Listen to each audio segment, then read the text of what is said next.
Dubbed at one point as the gay cowboy movie until it is not, Brokeback Mountain has more than once escaped from my grasp. Released back in 2005 from Annie Proulx's heartbreaking short story, Brokeback Mountain broke through the ceiling of pioneering barriers when it's centering around complex emotional and sexual relationship between two men in the American West from 1963 to 1983, and is directed by an Asian director, Mr. Ang Lee.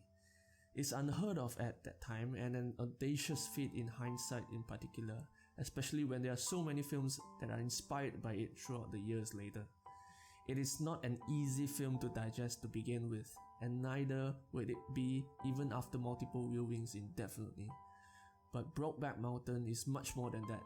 It is a timeless film that deserves to be seen universally by all, no matter your ethnicity or sexuality, because at its core, it is a film about love, the most powerful force in the universe, so they say. I wish I knew how to quit you. Then why don't you just let me be, huh? Brokeback opens up innocently by introducing the two characters, Anis Delmar and Jack Twist, herding sheep through the summer in the Wyoming mountains. Then, they eventually fall for each other due to unforeseen circumstances.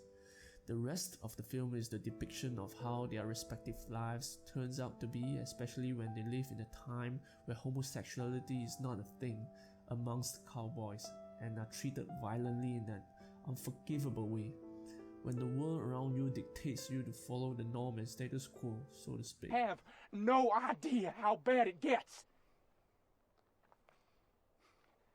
And I'm not you. I can't make it on a couple of high-altitude fucks once or twice a year. Anis and Jack both have their own lives with their wives and children, but it is not long until they realize that they could have never loved someone else like how they loved each other. Their two lovers here just happen to be men. This is merely a story of love of the human soul. You could say that both main characters are gay and that Anis is only able to open up his affection because of Jack, and vice versa.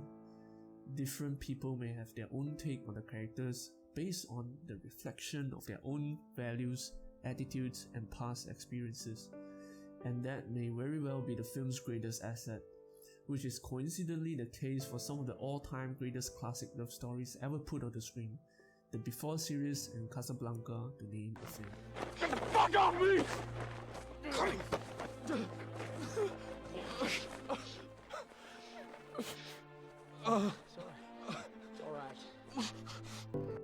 This is a contained, tragic love story, faithfully told from its source material in an intimate, epic scale, directed and beautifully shot with brave and touching performances by Heath Ledger, Jake Gyllenhaal, and Michelle Williams. The two main characters are both at the edge of each other's spectrum in terms of personality.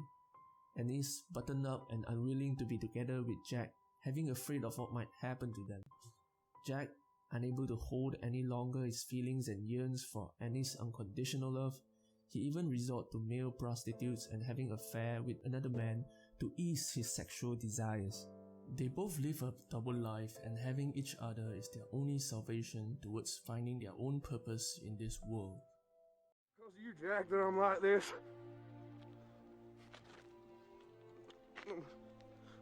Nothing. I'm nowhere.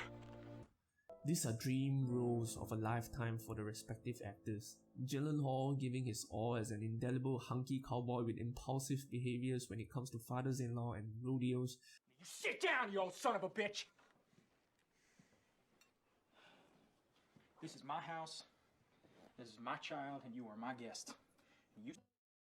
Whereas Williams delivering a tour de force of a performance as the betrayed, enraged wife who has little to no clue as to how to respond after finding out that her husband is having an affair with a man, all the while having a family with children from their marriage.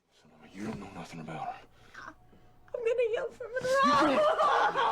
Or I'll make you eat the fucking floor! Get out! Get out! Get out! Get out! Get out! But but Ledger in particular has given such a staggering fine performance that elevates this film as the definitive romantic drama for the ages. It's the role that puts him on the map as one of the most sought after actors in the world until his untimely death in 2008. This is his greatest and most sublime performance, period, even more so than his shattering portrayal of Joker in The Dark Knight. His real brilliance is that he is able to bring to the screen such a flawed, multifaceted of a character, Ennis, who is so fundamentally shut down by the masculine environment that it might destroy him for any aberration. Throughout the film, the narrative never feels rushed or inconsistent in tone, but perfectly moves along with a superb score playing in the background as emotions rev up fluidly until the very last meaningful scene, which ends with an ambiguous line. Rick, I swear.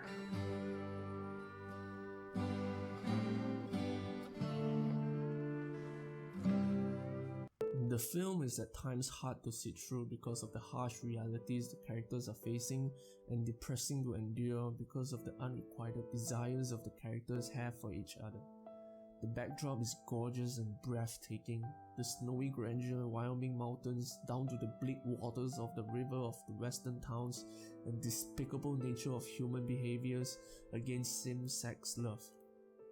It looks and feels astonishingly real, right down to every detail of the surroundings and human characters, without missing a single sad, delicate nuance through the film's magnificent candor and eagerness to tell a poignant, forbidden love story.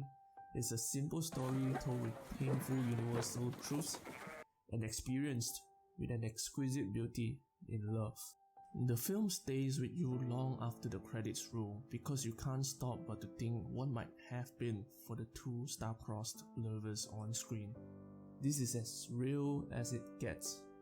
What Lee has crafted here transcends more than just a gut-wrenching, revolutionary love story. It inspires the LGBT communities and becomes a stepping stone for queer cinema into the mainstream. Milk, Moonlight, etc. It is a film that has to be seen to be believed and cherished forever. One that is more about the human needs than about gender preferences. In the end, Brokeback Mountain breaks my heart, but perhaps more importantly by doing so, opens it. Do not miss this landmark film.